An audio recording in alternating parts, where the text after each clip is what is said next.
You know, I initially told everybody that my mom got stabbed 34 times and shot twice. She did get shot twice. Once in the shoulder, once in the face. The bullet went through this side and out the other. It didn't hit no teeth, no tongue, or none of that. You see what I'm saying? But she did get shot in the face. But it is a correction. She got stabbed 37 times.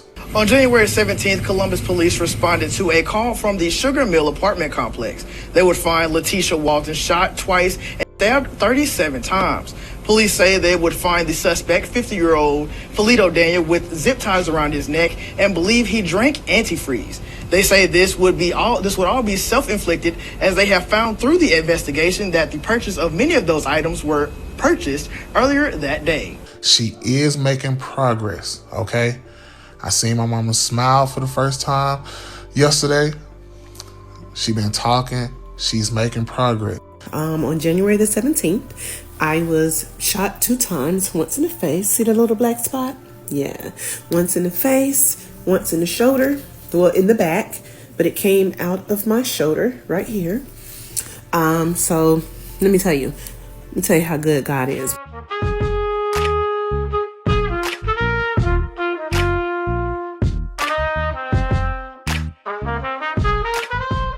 Latisha Walton. Everyone called her Tish. 50 years old, mother of 11, and a grandmother. She loved making TikToks. Teaching my granddaughter her first TikTok, and her dad jumps in.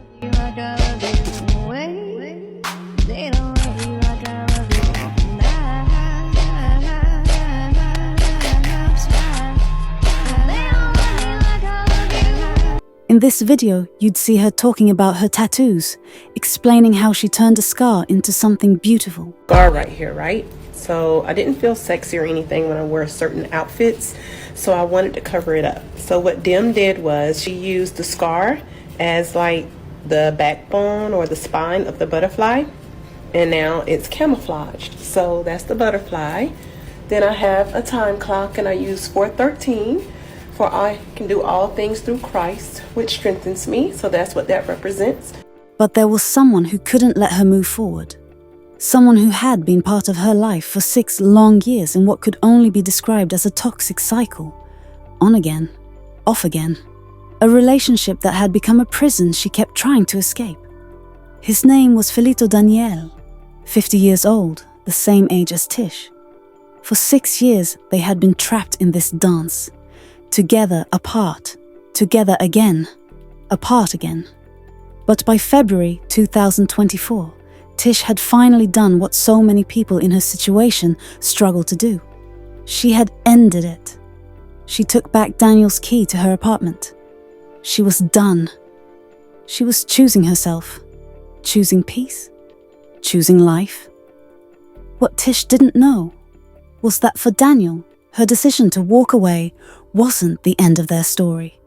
It was the beginning of something much darker.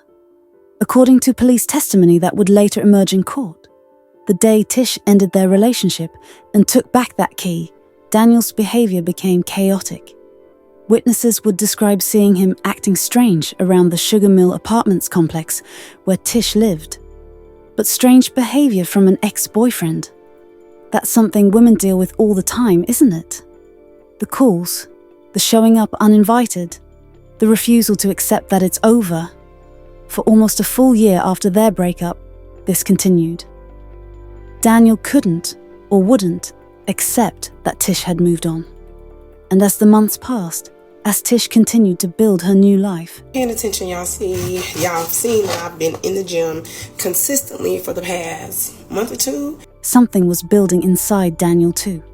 Something dangerous. Before we get too deep, please remember to like, comment, and subscribe if you find the value in these discussions. January 17th, 2025. A Friday morning in Columbus, Georgia. While most people were starting their day with coffee and routine, Felito Daniel was on a mission. Store after store after store. He moved through Columbus like a man with a checklist. Zip ties. Check. Antifreeze. Check. And then the knife. The knife that would change everything. located multiple stores in Columbus, Georgia, where Mr. Daniel went to earlier before he arrived at Sugar Mill Apartments, and he bought the items that he was in possession with, such as the zip ties and the antifreeze, the knife that was used to stab Miss Walton. This was a man who woke up and decided that if he couldn't have Letitia Walton, then nobody could. By late morning, Daniel had everything he needed, even a gun, a .22 caliber revolver that police would later discover had been stolen from Texas. But somehow it had found its way into his hands. Now, with his shopping complete, he turned toward her apartment. Just before noon, Daniel arrived at Sugar Mill Apartments, 6900 Schomburg Road, the place Tish was living. He broke in, forced entry, and then he waited for her. When Tish came home, she walked into an ambush. He shot her the first time, striking her in the shoulder. But she didn't fall. She didn't give up. She fought. Daniel brought out the knife, and he used it. Once. Twice. Again and again and again. 37 times he plunged that blade into Tish's body. 9 of those wounds were directly to her heart. The other stab wounds scattered across her body as she tried desperately to defend herself. Her hands and arms sliced open as she attempted to block his attacks. And then came the second gunshot. This one to her face. The bullet entered one side of her head and exited the other. By all medical logic, by every reasonable expectation, this should have been the end of Letitia Walton's story. And when he was done, when he thought he had killed her, Daniel tried to take his own life. Zip ties around his neck, antifreeze down his throat. But even in death, he was a coward. The 911 call came from Daniel himself, pretending to be dead. When police arrived, they found a scene from hell. Tish, barely breathing, fighting for every second of life. But here's what Daniel didn't know. Here's what he didn't count on. Tish wasn't ready to die. Not today. Not like this. Not by his hands. 2 days later, January 19th, Tish's son faced a camera. His hands were shaking, but he had something to tell the world. Now, this ain't something that I was going to bring to TikTok, but everybody kind of know about it already. And my mama been on my page a few times. A lot of y'all know my mama. A lot of y'all follow my mama on here. A lot of y'all follow my mama and don't even know that it's my mama. But my mom was shot twice 2 days ago by her ex-boyfriend. She was shot one time in the face. She was shot in the shoulder. She was also stabbed 34 times. 9 times in the heart. A lot of the stabbings were defense wounds, but she was stabbed 34 times. My mama is in stable condition. She was in stable condition the whole time. Stable condition. After 37 stab wounds, after being shot in the face, after 9 wounds to her heart. I've been going to see my mama every day. Every time I tell my mama I love her, she shake her head yes. She put her hand on her heart on the signal that she loved me too. I told her to stay strong. I told her that she's strong. She shake her head yes, very hard. My mama is strong. She gonna pull through. She gonna make it through. I just need everybody's prayers. The doctors couldn't explain it. The police couldn't believe it. But Tish was alive. Not just alive, she was fighting. Days passed, and then came the update that made everyone believe in miracles. Hey, what's good, y'all? I know a lot of y'all been asking about my mom. I do have an update. I have a great update. They took her off the ventilator today. So she is 100% breathing on her own again. After everything Daniel had done to her, after he left her for dead. She's in good spirits. She's recovering. But the most powerful voice, the voice that would shake the courtroom, came from Tish's sister. Standing before Judge David Ranieri, she delivered words that cut through the air like a blade. Letitia Walton, through the grace of God, she is still here physically on this earth with us. but due to gruesome, life-altering injuries that she's recovering from, she's not able to be here today. As such, the family and I are here in her place, and we will continue to be here, but I'm speaking on behalf of Letitia and the family. You hear and read about these type of domestic violence situations, and you may sympathize or empathize with those involved, but it never resonates because it's not you nor your loved one. Well, this one hits home, and to some degree, we're all still in a state of shock, even Tisha. People always say after the fact, I never thought that he or she would do something like that. Well, I've always told people that I never put anything past anyone. Some things may be highly unlikely, but they're always possible. It's truly been a nightmare from the moment that I received a call from my nephew, screaming, saying that my sister had been stabbed and shot. I truly did not know if my sister was alive or not. Tisha's children are suffering horribly. Her mother, father, her brothers, sisters, aunts, cousins, everybody in the family is suffering due to this senseless act. Most importantly, Tisha is clearly suffering the most. This has affected us in more ways than anyone could ever imagine. Tisha has been affected, but we've all been affected emotionally, mentally, physically, and even financially. People say that time heals all wounds, but our wounds are still open and they have not begun to heal. Every time we think that there's a scab forming over our wounds, it's snatched off again. And even more so in recent days, because Tisha's starting to come to, and she's recounting the horrific events of what occurred to her. It's truly heartbreaking to know what my sister has been through. It truly sounds like a scene from a horror movie. We know everyone is innocent until proven guilty, and we know that Felito Daniel will have his day in court. We truly respect and trust the judicial system to the fullest. However, during the meantime, we ask that you not grant him bond because my sister is still fearing for her life. The courtroom was silent. Even the judge leaned forward. This attempt to take her life occurred on January the 17th. However, the torture began way before that time. We're pleading to the court to hold him until his trial date. That at least will allow her to be at ease to some degree while she heals, knowing that this monster would not have the opportunity to come back and finish the job that he tried to do initially. During the course of this relationship, this man told Letitia and others that she saved his life. So it's disheartening to know that the person who supposedly saved his life is now the person whose life he tried to take so violently. Phil did not face Letitia as a man, but instead waited in her house, unsuspecting, in the darkness, and ready to ambush her to take her life. But unbeknownst to him, she had the willpower, the resilience, the tenacity, the love of life, the love of her family, the support of friends, and everything else in her to say that this is not over. And then came the words that Daniel probably never expected to hear. Letitia wants everyone to know that Phil did not dim her light, nor did he dim her shine. With every breath that she's taken, she's glowing more and more by the day. We hope that Letitia's situation and condition, as well as what we're saying on her behalf, is taken into consideration when making any rulings today, specifically about his bond. Please keep in mind that Felito Daniel chose this situation. However, this situation was chosen for Letitia, and that is not fair to her.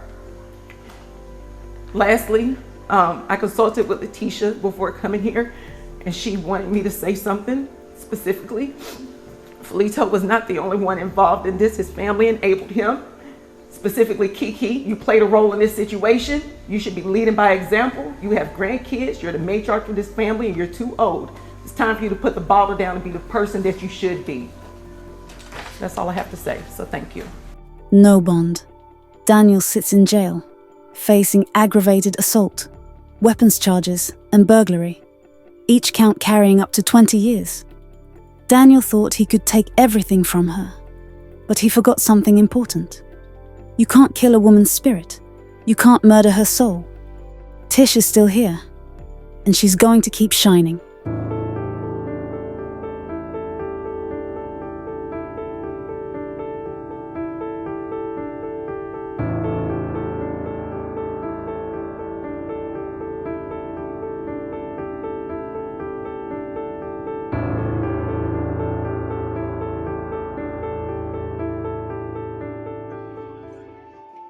So my son is one of my chauffeurs. He loves taking me around throughout the day. So we just went to one of my homeboys' house. Look, y'all, he gave me some roses.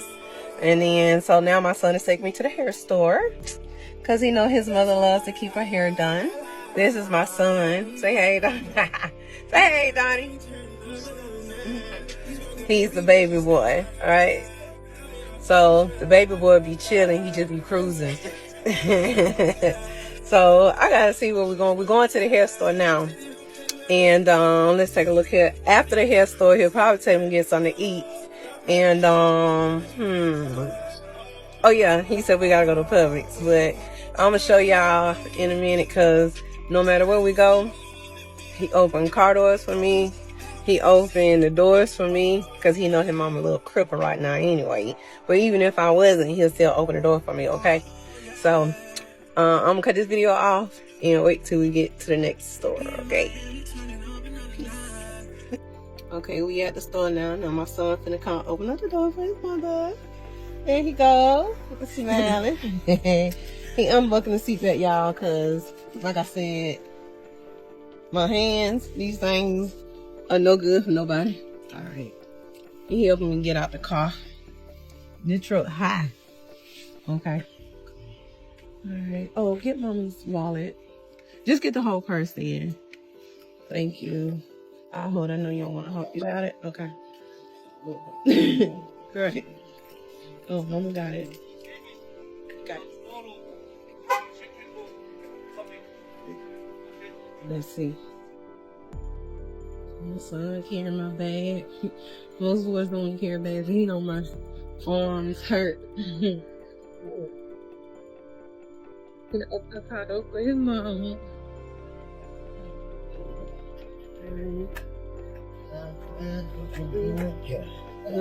Okay. Thank you. All right. Thank you, big boy. All right.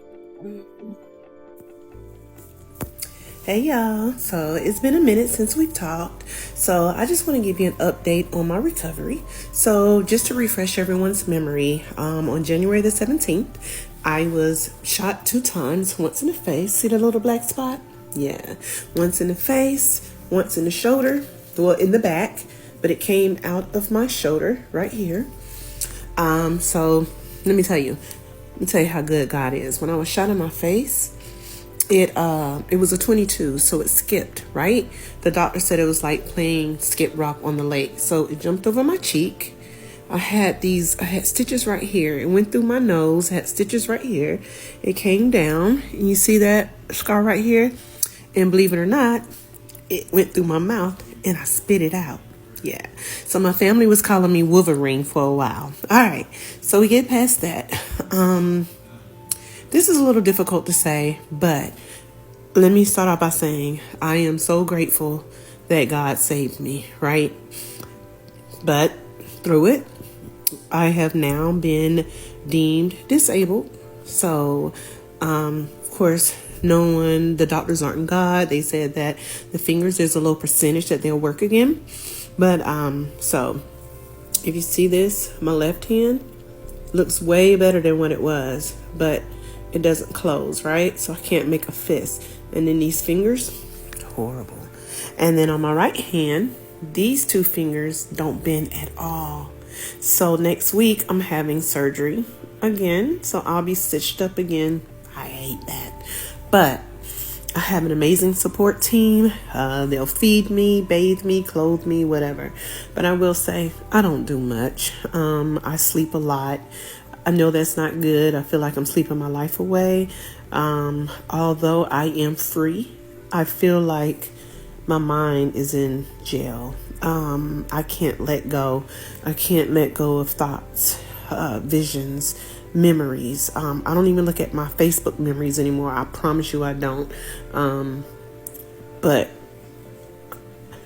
I'm locked up, and hopefully one day I can be free, but I'm not free right now. So continue to pray for me. And man, I just hope all of you out there are doing well. I'm doing as good as I can be, But for now, again, I'm still healing, but we take it day by day, right? So again, I do have an amazing support system. My kids, my family, friends.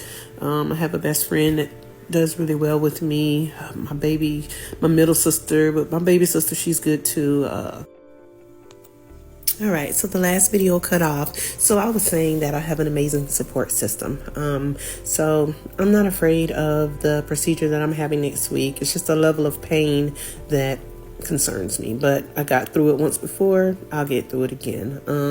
So many things have changed in my life. I can't drive, so I have to depend on others. Even bathing, like I can't pick up a bar of soap and rub it over a rag. So I've improvised and now use like pump soap, like Olay or something like that. Can't squeeze things, or so, it's a challenge, being 51. I now have to modify my way of living. But, in today's world, things have been made easy for us. So even washing clothes, I can't pick up like the liquid washing powder. So my mom told me use pods. I never even knew what pods were. I used to see them, but now I know what pods are, because all I have to do is stick my hand in it, pull the pod out, voila, throw it in the wash machine, throw 2 pods, whatever. So I just thank you all for your continued support. This wasn't scripted. I'm just speaking from the heart, and I felt compelled to talk, and that's part of my healing, just talking. So sometimes I just want to talk. I just want to vent. I just want to be heard. Nothing more, nothing less. I may say stupid stuff sometimes, but that's out of anger. That's out of being stubborn. But I don't know. I don't mean half the things I say these days.